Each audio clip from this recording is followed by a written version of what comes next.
Hello friends, welcome back to my channel. আশা করি সবাই ভালো আছো, আমিও খুব ভালো আছি।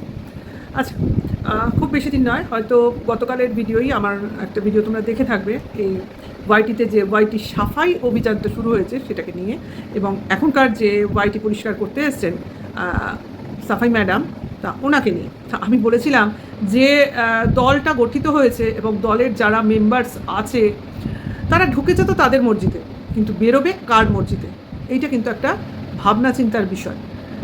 কারণ দেখো, এটা আমি বলবো না যে খুব ভাবনা চিন্তা করতে হবে, কারণ এটাই হয় বা এটাই হওয়াটা স্বাভাবিক যে তুমি জিনিসটায় ঢুকে গেছো, তুমি এদের সংগঠন সম্বন্ধে জানো, দলের ভিতরের খবর রাখো, তাহলে সেই দল থেকে যখন তুমি বেরিয়ে আসতে চাইবে বা দলের এগেনস্টে কোনো কিছু তোমার মনে হবে, তখনই কিন্তু তুমি খারাপ হয়ে যাবে। এটা কিন্তু নিয়ম, এটা সবার ক্ষেত্রেই প্রযোজ্য। আবার মনে করো তুমি একটা দলের মধ্যে ঢুকে রয়েছো, এবার হয়তো তোমার দলের কোনো কাজ ভালো লাগলো না, হতেই পারে, ব্যক্তি বিশেষের দল যে সবসময় ঠিক হবে এমন নয়। তাহলে সেই যে ঠিক না হওয়া জিনিসটা বা ঠিক মনে না হওয়া জিনিসটা যেটা, সেটার বিরুদ্ধে যদি তুমি কোনো রকম তোমার প্রতিবাদ, যে বিষয়টাকে প্রতিবাদ নিয়ে তুমি সোচ্চার হও, তাহলেও কিন্তু বিপদ। কারণ তোমাকে কোণঠাসা করা হবে, তোমাকে তোমার দুর্বলতম জায়গাগুলোকে মেনশন করিয়ে তোমাকে আঘাত দেওয়া হবে। কারণ তারা অলরেডি জেনে গেছে তোমার দুর্বলতা কোথায়, তুমি কীরম টাইপের মানুষ, আর তোমার চরিত্রটা তারা কিন্তু অলরেডি তোমার সম্বন্ধে ওয়াকিবহাল। এবং যাদের সম্বন্ধে এরা সেইভাবে, যাদের বিষয় এদের জানকারি নেই, যাদের সম্বন্ধে এরা জানে না, তাদের কিন্তু এরা খাটাবে না। যাদেরকে চিনবে, যাদেরকে জানবে, যাদের আপাতমস্তক এদের মানে কি বলবো, নলেজে আছে, তাদেরকেই এরা শেষ করে দেবে যদি না তারা তাদের সমর্থন দলের প্রতি রাখে। এটা কিন্তু কোয়াইট ন্যাচারাল, এটাই কিন্তু হয় সবার ক্ষেত্রে, আমি বলছি না এই দলটার ক্ষেত্রে, সবার ক্ষেত্রে। তাই আমি বলবো কিছু বলার আগে যে নিরপেক্ষভাবে ভিডিও করো। আমি আবারও বলবো, প্রত্যেককে বলবো, কারোর আন্ডারে থেকে নয়, নিরপেক্ষভাবে নিজের মতামত প্রকাশ করার বা প্রচার করার, যেটাই বলো না কেন, তার যে একটা আনন্দ, সেটা থেকে তুমি বঞ্চিত হও না। তাতে কিন্তু তোমার পয়সা কম আসুক, কি আছে, না আসুক, তাতে তো তুমি না খেয়ে মরবে না, তুমি যা পারবে তাই হবে। কিন্তু কারোর কাছে নিজের কি বলবো, স্বাধীনতাটা বিক্রি করে দেওয়া, এটা কিন্তু মানে করাটা ঠিক হবে না আমার মনে হচ্ছে। এইবার দেখো, যার যার ব্যক্তিগত ব্যাপার, কে কিভাবে নিজেকে চালাবে সেটা তার ব্যক্তিগত ব্যাপার, কিন্তু যে ঘটনাগুলো আমাদের সামনে চলে আসছে তাতে এই কথা দিয়েই আমাকে আজকের ভিডিওটা স্টার্ট করতে হচ্ছে। এবার চলে আসি বক্তব্য বিষয়। কালকের লাইভটা নিয়ে একটা ভিডিও আমি করেছি, অলরেডি তোমরা গতকাল সকালে পেয়েছো, এবং তোমরা তোমাদের মূল্যবান কমেন্টস আমার কমেন্টস বক্সে এসে দিয়েছো। তাতে আমি বুঝতে পেরেছি আমি খুব একটা ভুল বুঝিনি, বা আমার বোঝার মানে দিকটা ঠিক আছে। তা এটা তো গেল, কিন্তু এর বিরুদ্ধে দেখো আমাদের খারাপ লেগেছে বা যার খারাপ লেগেছে তারা সেইভাবে তাদের মতো ভিডিও করেছে, কিন্তু এই যে যাদের বিরুদ্ধে আমরা কথা বলছি বা যাদের বিরুদ্ধে আমরা প্রোটেস্ট করছি, তাদেরই মধ্যে কেউ একজন যদি এদের মধ্যে যে লাইফটা হয়েছে সেটার বিরুদ্ধে গিয়ে কেউ একজন তার ব্যক্তিগত মতামত জানিয়েছে, সবাই ওয়াইটিতে সমস্ত ব্যাপারটা খেয়াল করো, অবশ্যই জানবে কেউ একজন এদের বিরুদ্ধে প্রতিবাদ করেছে। কারণ বাচ্চারা কখনো আমাদের টার্গেট হওয়া উচিত নয়, তার বক্তব্য বিষয় কিন্তু এইটুকুই ছিল, এর বেশি কিন্তু সে বলতে চায়নি। আমরা কিন্তু বুঝেছি, আমরা অপোনেন্ট দল হয়েও বুঝেছি সে কি বলতে চেয়েছে। যেহেতু তার নিজের সন্তান আছে, সে বলতে চেয়েছে সে যে জিনিসগুলো নিজে ফেস করেছে, অর্থাৎ তার সন্তানকেও কোনো এক সময় আক্রমণ করা হয়েছিল, এবং সেই জায়গা থেকে তার একটা অভিজ্ঞতা তৈরি হয়েছে যে সন্তানদের আক্রমণ করলে তার বাবা মার ভাবি, বেসিক্যালি যেহেতু মা এখানে ওয়াইটিতে কর্মরত রয়েছে, কাজেই তার জন্যই তার সন্তানদের আক্রমণ করা হচ্ছে, এই যে একটা রিয়েলাইজেশন, এবং সর্বোপরি সন্তানদের ভবিষ্যৎ চিন্তা, সন্তানদের মানে কি বলবো, মানে কিভাবে রক্ষা করব, এই যে একটা ভেতরে ইগারনেস, এই যে একটা অভিজ্ঞতা, এটা সেই ক্রিয়েটার নিজে রিয়েলাইজ করেছে বেশ কিছু বা কয়েক বছর, দু এক বছর আগে, খুব যদি ভুল না বলি। এবার সেটাই সে তার বক্তব্যে তার ভিডিও মারফত বলতে এসেছে যে ক্রিয়েটার টু ক্রিয়েটার করো ভাই, যা করার করো, কিন্তু তার বাচ্চা কেন, বাচ্চার স্কুল কেন, বাচ্চার ভবিষ্যৎ কেন, এই তিনটে পয়েন্ট সে তুলতে চেয়েছে।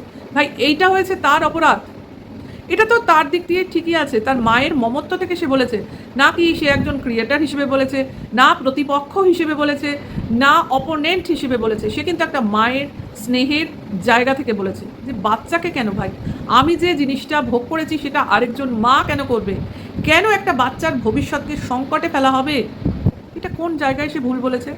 আমি তো এর ভুল কোথাও দেখতে পাইনি, কোথাও দেখতে পাইনি। আমি সেই ক্রিয়েটারের কথা বলছি। হ্যাঁ, এর দ্বারা সে কখনোই বলেনি তার দলের কোনো ভুল হয়েছে, অমুক হয়েছে, সে শুধু বলেছে এই জিনিসটা না করলেই ভালো হয়, কারণ এই জিনিসটা সে নিতে পারেনি। হতেই পারে, আমি কোনো দলে আছি মানে কি আমার গর্দানটা বেঁচে দিয়েছি, তা তো নয়।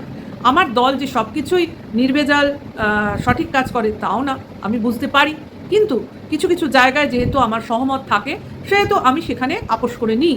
কিন্তু এই যে একটা বাচ্চার স্থান, একটা বাচ্চার ভবিষ্যৎ, একটা বাচ্চার কেরিয়ার, বাচ্চার মেন্টাল স্টেট, এই জায়গাটায় দাঁড়িয়ে আমি আমার বিরোধিতা বা আমার অপোজটা আমি করতেই পারি, কারণ এতটাও মেরুদণ্ড আমি বিকিয়ে দিইনি।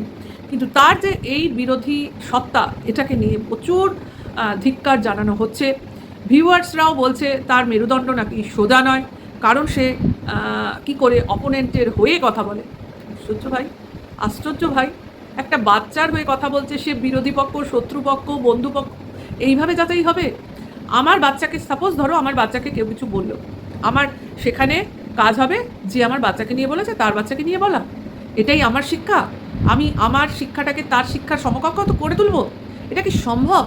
সম্ভব নয়। কিন্তু হ্যাঁ, যদি আমার বাচ্চাকে কেউ খুব সাংঘাতিকভাবে অ্যাটাক করে, আমি অবশ্যই তার মোকাবিলা করব, নাকি তার বাচ্চাকে আঘাত করব? অবশ্যই নয়। আমি সব সময় একটা কথা বলি, বাচ্চারা সবার কাছে বাচ্চা, এমন নয় আমার বাচ্চা আমার কাছে বাচ্চা, অন্যের বাচ্চা আমার কাছে বাচ্চা নয়, এটা হতেই পারে না।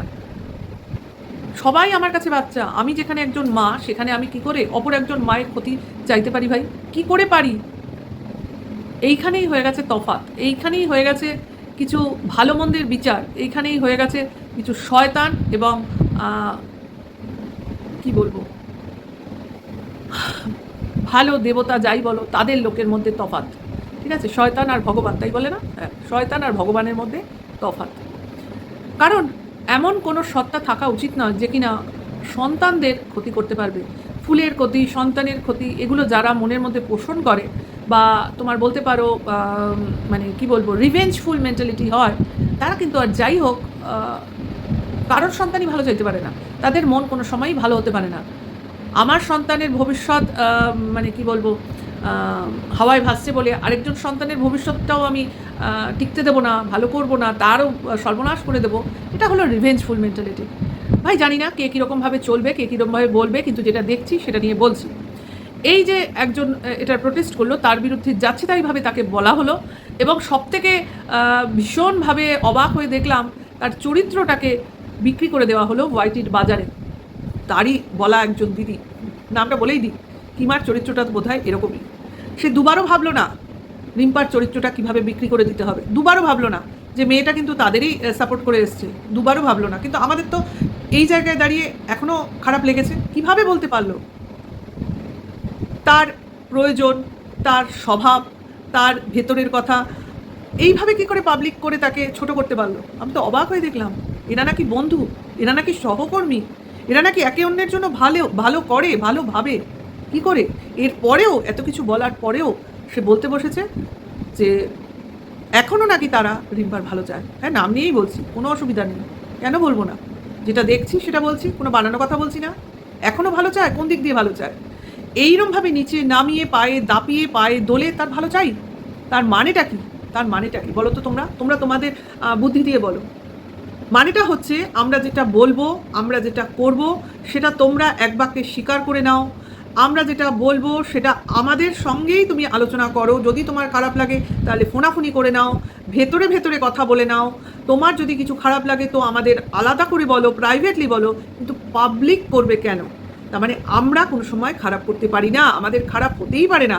তার মানে তুমি যদি আমাদের ভালোই চাইবে তাহলে আমাদের খারাপটা দেখতে পারবে না। তাহলে এরাই নাকি নিরপেক্ষ কন্ট্রোভার্সি করে, যে খারাপটা দেখলে খারাপ বলবো, ভালোটা দেখলে ভালো বলবো।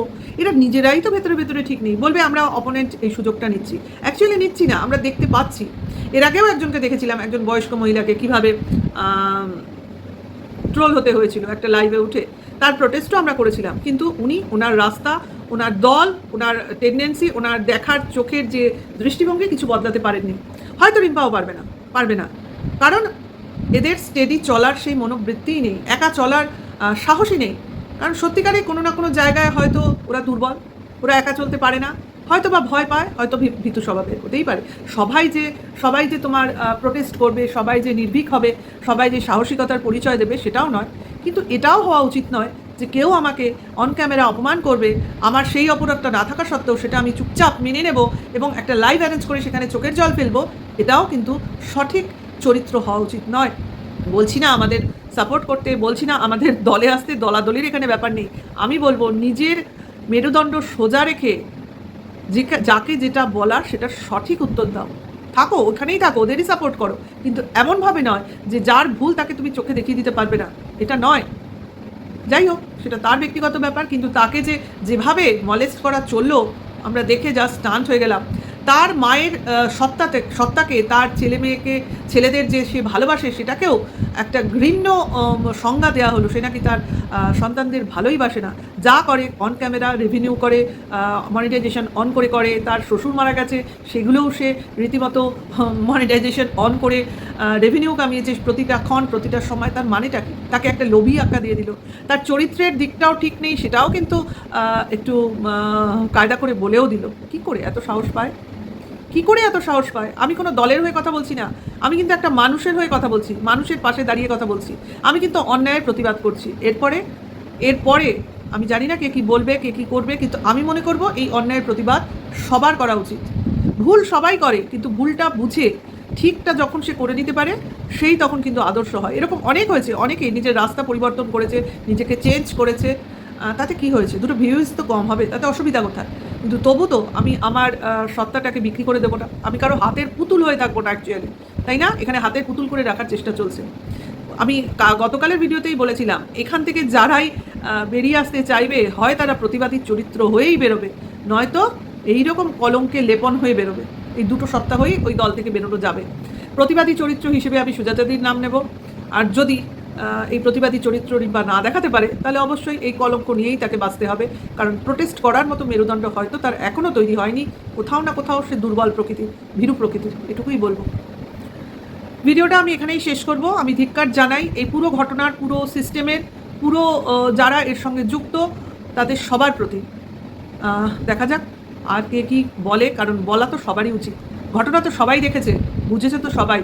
এবার প্রতিবাদটা কোন দিক দিয়ে ওঠে, কিভাবে ওঠে, সমবেতভাবে ওঠে নাকি একজন মানুষের পাশে মানুষ হয়ে সবাই দাঁড়ায় নাকি, বা যার বিরুদ্ধে প্রতিবাদটা, যার হয়ে আমরা প্রতিবাদটা করছি সে নিজে সোচ্চার হয় নাকি, এগুলো দেখা খুবটাই দরকার। কারণ সে হয়তো তার মেরুদণ্ডটা বিকিয়েই দিল, হয়তো বা ওদের কাছে ভেতরে ভেতরে ক্ষমা চেয়ে আবার সেই চক্রভূহের ভেতরেই থেকে গেল, হতেও তো পারে। যাই হোক, এটাই যদি এরম হয় তাহলে ধরে নেবো এটাই তার পরিণতি, আর কিছু বলার নেই। ভিডিওটা এখানেই শেষ করব। আবার ধিক্কার জানাবো পুরো ঘটনাটার, এবং এই ঘটনার তো প্রতিবাদ হওয়াই উচিত। ভালো লাগলে ভিডিওটা লাইক, কমেন্ট, শেয়ার করুন, নেক্সট ভিডিও ওয়েট করো, এবং অবশ্য করি আমার পাশে থেকে নতুন সাবস্ক্রাইবার হলে নোটিফিকেশনটা অন করে দিও, বেল বাটনটা টিপে। আর এখনকার জন্য এটুকু, টাটা, বাই।